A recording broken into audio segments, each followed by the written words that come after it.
Number 1. Magbigay ng tatlong katangian ng ating Panginoon Jesucristo at bakit yun ang pinili mo? Nainalanan?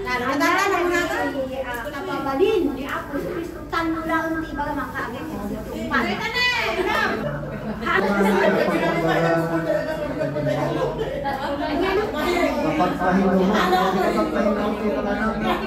Natulog! Nagadon!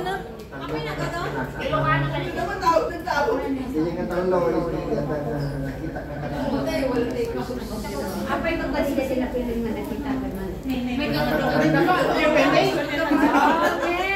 Malakpakan tayo. Aramin kong nakanoon. Sumabili ka nakita ka man. Okay. Wow, pwede naman, no? Sa San Juan, yes. Ako ang mabuting blank. Inibinigay ko ang sarili kong buhay dahil sa mga blank. Talagang answer yan. Ako mabuting pastor, at ibigay ko ang aking buhay sa aking mga Ako ang mabuting pastor, at ibigay ko ang aking buhay sa mga lagat. Hindi.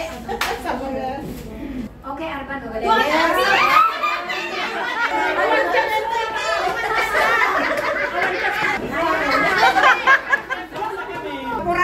Bakit kailangan gumamit ng Biblia? That is the basis for being a Christian. Kita. Okay. Basis. Being a Christian. Okay, ano pa? To follow. Yes, ano pa? Aja lang sa motion. Okay. Isulti pa. Isulti po mama. Okay, congratulations na po! Matatagpuan ang talata ng Ako ang puno ng ubas at kayo ang manatili sa akin ay ako sa kanya ay mamungalang siya puno ng ubas na kayo nag-isa na pagkasarakan na kasi tinasantuan ka sa ulang Ante. ito no. Okay, 15. Okay, correct. Okay, congratulations.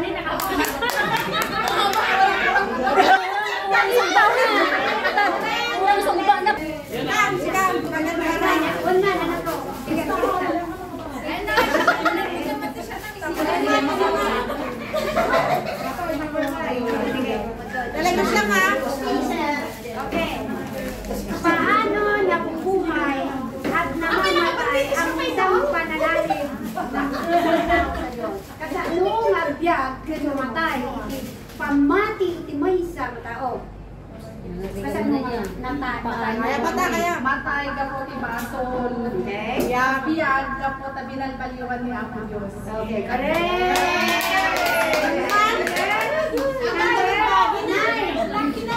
Yes, 99! Okay, sige pa. Damalisan. Nagatuloy ng tatlong uri ng pag-ibig. Ayan si para mga tao.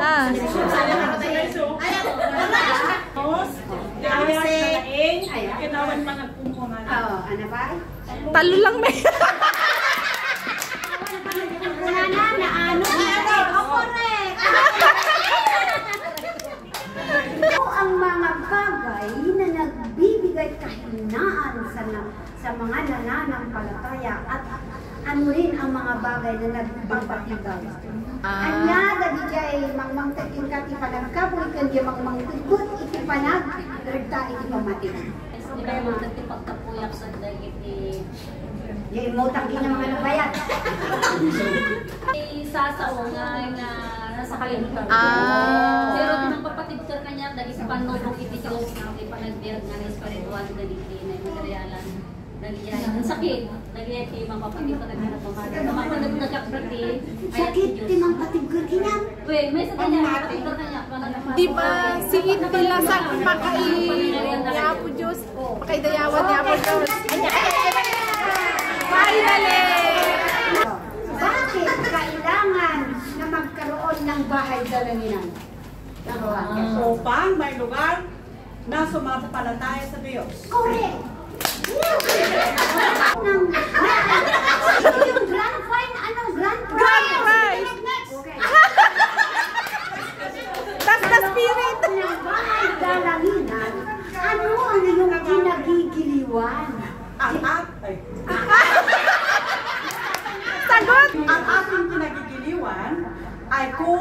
nararamdaman ko ang Holy Spirit, which is siya na ang nagbibigay ng mga words of wisdom. Okay, last question. Ang mga bagay na nagpapatibay sa isang bahay dalangin. Ang nagpapatibay sa isang bahay ay una, pagkakaisa. Okay. Pangalawa, pagkakaunawaan. Okay. Pangatlo, panagpipinatayan sa agang tao. Tatlo,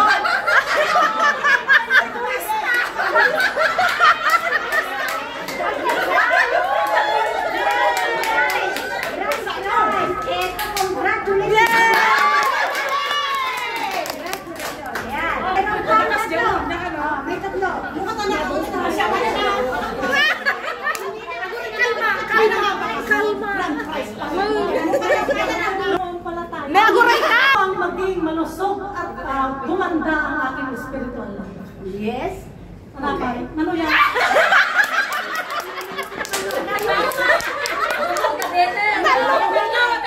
Talo ka na! Kung mayroon tayong pananampalataya sa Diyos, magiging maganda rin ang ating Duwa nga maganda. pamumuhay.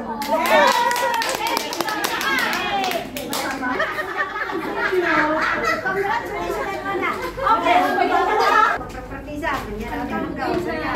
Joseph 50. Sapagkat ang sino mang sumusunod sa kalooban ng aking Ama na nasa langit ay siya kong ina at lang. Ah? Ay, supay na naunaan man May eh. katulad nga pagyanan. No, kumano ka sa umayag gad sa ganaan kay tuti pagyanan gad no. Umayag tumanin ay puin kay ko na na. Diyan. Saan nang pulpok tapusiyo mamati kayo kanya ije balay ni amak agdadu nga pagyanan. Anya ka masisulat diyan. Ay, narigriga man eh. Okay. Last dyan. Kalma. Last dyan. Hindi kayo nagtumaragas yun. Last chance mo ito. Okay, 1:17. Correcto.